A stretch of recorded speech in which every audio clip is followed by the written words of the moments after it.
Assalamualaikum warahmatullahi wabarakatuh. Perkenalkan, nama saya Rindi Antikasari, NIM F1C4170118, Prodi Biologi Fakultas Sains dan Teknologi Universitas Jambi. Nah, jadi di sini saya akan menjelaskan mengenai konservasi sumber daya alam harimau Sumatera atau Panthera tigris sumatrae. Nah, jadi apa itu konservasi sumber daya alam? Konservasi sumber daya alam merupakan salah satu tindakan atau upaya untuk menjaga keberadaan sumber daya alam secara terus-menerus, berkesinambungan. Nah, dengan ini tetap memperhatikan kualitas dan kuantitas dari sumber daya alam tersebut. Harimau Sumatera merupakan salah satu hewan yang keberadaannya itu endemik di Indonesia, khususnya di Pulau Sumatera. Kenapa saya memilih untuk konservasi dari harimau Sumatera ini? Karena di Indonesia ini awalnya memiliki 3 spesies harimau, tetapi 2 diantaranya sudah mengalami kepunahan, dan saat ini yang tersisa adalah harimau Sumatera. Nah, jadi keberadaan dari harimau Sumatera ini terus mengalami penurunan. Bahkan diperkirakan saat ini keberadaan harimau Sumatera itu hanya sekitar 400 sampai 500 ekor saja. Menurut IUCN juga, harimau Sumatera ini telah memasuki status critically endangered atau kritis, di mana spesies ini akan mengalami kepunahan dalam waktu dekat. Jadi kenapa sih kita harus melestarikan dan menjaga keberadaan harimau Sumatera? Nah, jadi ada beberapa peran dari harimau Sumatera ini. Yang pertama, harimau Sumatera itu berperan dalam menjaga keseimbangan ekosistem, di mana harimau Sumatera ini berperan sebagai top predator atau predator puncak, sehingga keberadaannya ini sangat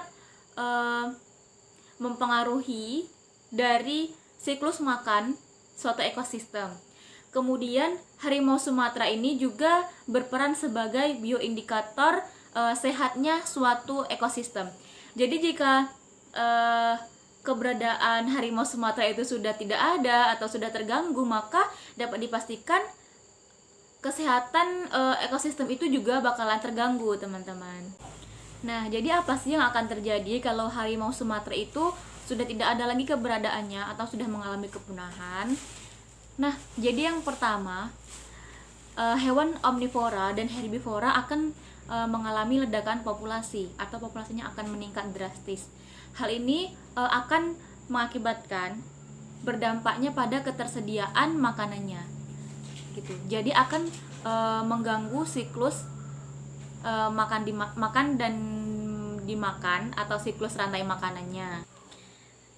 Nah, selanjutnya hal ini akan berdampak terganggunya udara yang bersih dan air yang bersih.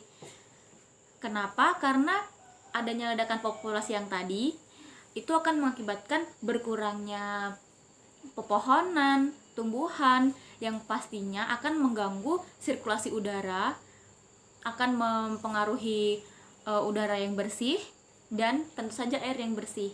Nah, sebenarnya apa saja sih yang menjadi penyebab dari kepunahan atau menjadi ancaman dari kepunahan harimau Sumatera ini? Nah, di antara banyak dari penyebab-penyebab itu, ada beberapa poin yang menurut saya itu sangat berperan besar dalam mempercepat kepunahan tersebut, teman-teman. Nah, yang pertama itu karena adanya pembukaan lahan atau perubahan hutan dijadikan lahan sawit. Nah, itu tentu saja akan mengurangi luasan habitat dari harimau Sumatera ini. Kemudian adanya perburuan liar. Kan saat ini masih banyak tuh perdagangan organ hewan, misalnya kulitnya atau taringnya gitu. Jadi kita memerlukan upaya-upaya untuk tetap melestarikan dan menjaga keberadaan harimau Sumatera tersebut. Nah, jadi ada beberapa upaya yang dapat dilakukan untuk menjaga keberadaan harimau Sumatera dan melestarikan harimau Sumatera. Yang pertama dengan cara menetapkan harimau Sumatera sebagai hewan langka, dan ini sudah dilakukan oleh pemerintah kita ya.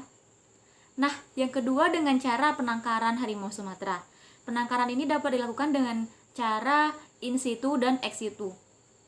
Penangkaran in situ itu dilakukan dengan cara menjaga harimau Sumatera di dalam habitat aslinya.